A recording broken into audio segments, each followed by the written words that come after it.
Assalamu alaikum warahmatullahi wabarakatuhu. Alhamdulillah. அல்லாஹ்வின் நலப்பெரும் கிருபை அல்லாஹ்வின் அருளால் புனிதமாக இந்த ரமலான் மாதத்தின் ஜித்திமாவை அமர வைத்திருக்கின்றான். பாலும் காலமெல்லாம் வரக்கூடிய ரமலான் ஜித்திமாவை ரமலானை இந்த ஜித்திமாவை அடைந்து நாளை பெருமானார் ஸல்லல்லாஹு அலைஹி வஸல்லம் அவர்கள் ஜன்னத்துல் ஃபிர்தௌஸிலே ஒன்று கூட்டுவானாக. ஆமீன். தொடர் கியாமத்து நாளின் அடையாளம் என்ற தொடர் வரிசையில் மஹதி அலைஹிஸ்ஸலாம் அவருடைய வருகை, அவருடைய பணிகள், தஜ்ஜாலுடைய தன்மை, அவருடைய ஃபித்னாக்கள் மற்றும் ஈசா அலைஹிஸ்ஸலாமுடைய தகவல்களை முடித்துவிட்டு அடுத்த அடையாளமான யஜூஜ் மஜூஜுடைய அடையாளத்தில் நாம் இருக்கின்றோம். இந்த யஜூஜ் மஜூஜ் குர்ஆனில் ரெண்டு இடங்களில் சொல்லப்பட்டிருக்கு. தஜ்ஜாலுங்கிற வார்த்தை தான் என்னெல்லாம் சொல்லப்படலை. ஆனால் யஜூஜ் மஜூஜுங்கிற வார்த்தை என்ன இருக்குன்னு சொன்னால் நம்மளுக்கு குர்ஆனில் ரெண்டு இடங்கள் என்ன இருக்குன்னா சொல்லப்பட்டிருக்கு. அதை தாண்டி ஹதீஸுகள் நிறையா தகவல் இருக்கிறதா என்ன பண்ணுறாங்கன்னு சொன்னால் சொல்கிறாங்க. குர்ஆனில் ஒரு இடங்கள் என்னன்னு சொன்னால் ஹத்தா இதா ஃபுதிஹத்தில் யஜூஜ் வ மஜூஜ் வஹும் மின் குல்லி ஹததி யன்சிலூன் அப்படின்னு சொல்லி ஒரு இடத்துல வருது.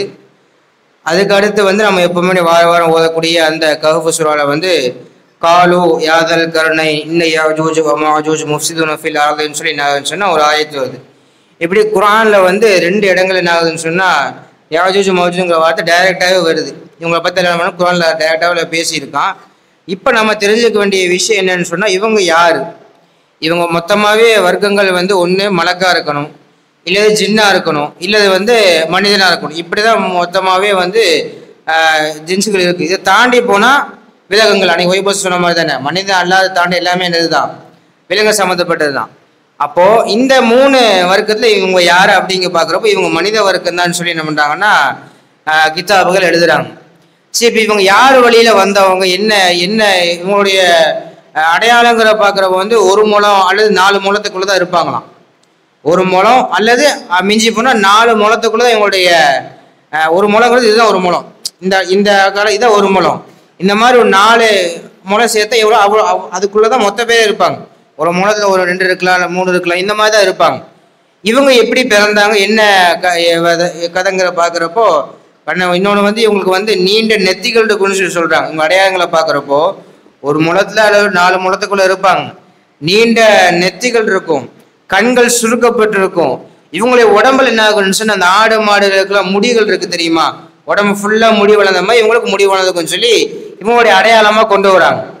இதை தாண்டி இவங்க எப்படி இவங்களை வழி தோன்ற இருக்குன்னு பார்க்குறப்போ நம்ம எல்லாம் ஆதம் அலைஹிஸ்ஸலாமுடைய வாரிசுகளாக இருந்தாலும் கூட இரண்டாவது திருப்பமாக நூஹ் அலைஹிஸ்ஸலாமுடைய கப்பலில் ஏறினவங்க தான் இப்போ இருக்கக்கூடிய அவங்க நம்ம முன்னோர்கள் ஏறி இருப்பாங்க தெரியுமா. இப்போ இருக்கக்கூடியவங்க நம்ம முன்னோர்கள் ஏறின வாரிசுகள் தான். அப்போது நூஹ் அலைஹிஸ்ஸலாமுடைய மகன்கள் 4 பேர் இருக்கிறாங்க. அவங்க யாருன்னு சொன்னால் ஷாம், ஹாம், யாஃபிஷ், ஷன்ஹான்னு சொல்லி 4 பேர் இருக்கிறாங்க. இதில் என்ன ஆகுன்னு சொன்னால் அந்த கப்பலில் ஏறாமல் ஒருத்தர் என்ன வஃபாத் ஆயிடுவார்.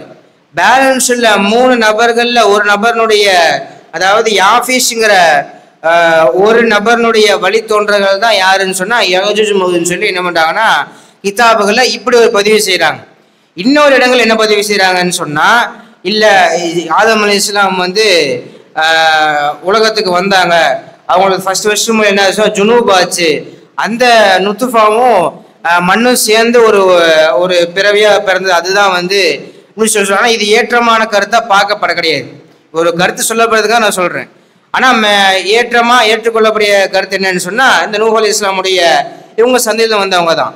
இவங்களை அல்லாஹ் படைச்ச காரணமே என்னன்னு சொன்னால் தஜ்ஜாலை போன்ற இவங்க மக்கள்கிட்ட ஃபித்னாக்கள் உண்டாக்கிக்கிட்டே இருப்பாங்க, ரொம்ப தொல்லை கொடுப்பாங்க. இவங்களுடைய எப்படி சொல்றதுன்னு சொன்னால் இவங்களுடைய லைஃப்ஸ் இவங்களுடைய இதுவரைக்கும் இருப்பாங்கன்னு சொன்னால் லைஃப் ஸ்பேன் கியாமத்து வரைக்கும் இருப்பாங்க. இவங்களுக்கு மரணங்கிறது கியாமத்தில் தான் மரணமே. அந்த பசாதெல்லாம் செஞ்சுட்டு எல்லாம் ஒரு அழிவை கொடுப்பான். இப்போ அவங்க அப்போ தான் அவங்களுடைய அழிவு. அது வரைக்கும் இவங்க அவங்களுடைய சந்ததிகளை பெற்றுக்கிட்டே தான் இருப்பாங்க, குழந்தை பிறந்துக்கிட்டே தான் இருக்கும். எந்த அளவுக்கு பிறப்பாங்கன்னு சொன்னால் ஆண்கள், அதாவது நம்மள மனிதர்கள் ஒரு குழந்தை பெற்றுக்கிட்டாங்கன்னு சொன்னால் அவங்க 99 குழந்தை பெற்றுப்பாங்களாம். அந்த அளவுக்கு அவங்களுடைய சந்தைகள் நீண்டுக்கிட்டே போவாங்கன்னு சொல்லி கிதாபுல அந்த அளவுக்கு நீண்ட இவங்க என்ன பண்ணுவாங்கன்னு சொன்னா கியாமத்தோட இந்த யாதல் கருணைன்னு சொல்லி ஒரு அரசர் வாழ்ந்துகிட்டு இருந்தார். அவர் வாழக்கூடிய சமயத்துல வந்து அந்த அந்த ஊரை சுற்றி வாழ்ந்துக்கிட்டுங்க சமயத்தில் வந்து இவங்க வந்து வெளிப்படையாக தான் இருந்தாங்க. மக்களோட மக்களாக வாழ்ந்து வந்துக்கிட்டே தான் இருந்தாங்க. ஆனால் ரொம்ப சேட்டை செய்வாங்க. போய் என்ன பண்ணுவாங்கன்னு சொன்னால் தாவர வளங்களை சாப்பிட்ருவாங்க, அவங்களுக்கு வளர்த்து வச்ச செடிகளை சாப்பிட்ருவாங்க, ரொம்ப தொல்லை செய்வாங்க, தண்ணிகளை குடிச்சு முடிச்சு விட்ருவாங்க. இந்த மாதிரி எதையாவது ஒன்று குழப்பம் செஞ்சுக்கிட்டே இருப்பாங்க. அப்போ கருணைன்னு சொல்லி துல்கர்ணைன்னு சொல்லி என்ன பண்ணாங்கன்னு சொன்னால் உலகத்தை ஆண்ட ஒரு அரசர் ஆண்டுகிட்டு இருந்தார். அவங்கள்ட்ட போய் என்ன பண்ணுவாங்கன்னு சொன்னால் இந்த மாதிரி யாஜூஜ் என்ன பண்ணுறாங்க, எங்களை தொல்லை பண்ணிக்கிட்டே இருக்கிறாங்க, நீங்கள் என்ன பண்ணுங்கன்னு சொன்னால் எங்களுக்கு அவங்களுக்கு மத்தியில் என்ன பண்ணுங்க, ஒரு திரையை எங்களுக்கு ஒரு செவரை எனக்கு கட்டி கொடுங்க, நாங்கள் என்ன பண்ணிப்போம், நாங்கள் கொஞ்சம் பாதுகாப்பாக இருந்துப்போம்னு சொல்லி சொல்கிறாங்க. அரசு என்ன பண்ணுவாருன்னு சொன்னால் அவங்கள மக்கள்கிட்ட ஒரு சில விஷயங்களை சொல்லி விடுவாங்க. அவங்க என்ன சொல்கிறாங்க, அடுத்த அவங்க எப்படி அடைக்கப்பட்டிருக்காங்க, எப்போ வெளியே வருவாங்கிறது இன்ஷா அல்லாஹ் அடுத்த தொடரில் பார்ப்போம். அஸ்ஸலாமு அலைக்கும் வரஹ்மத்துல்லாஹி வபரகாத்துஹு.